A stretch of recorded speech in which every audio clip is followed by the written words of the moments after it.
后来乡亲啊，继续来看新北市三甲温子宫病院的停车场，伫咧8年前发生伤尸命案。凶手沈文彬为着要找离家出走的太太，抓招家己的亲小弟沈文熙，举刀搁举枪，甲太太的2个朋友押到山区去虐杀。为1审甲经4审，沈文彬拢互判死刑，判6届。上尾啊，最高法院召开生死辩论庭，也是判伊死刑确定。伊的小弟沈文熙是改判到19年的有期徒刑，这是今年第1件死刑确定的判决。目前台湾的死刑犯有40个。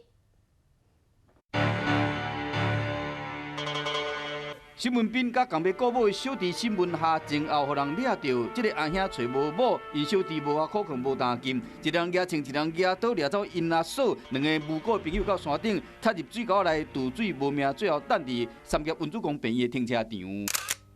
就此决定的是一直会失的沈文彬共犯6摆被判死刑。最高法院认为讲，原判决的量刑无违反两公约、儿童权利公约，甲修复式司法精神嘛无违背。为此原判才有法度符合罪责原则，才有度实现司法正义。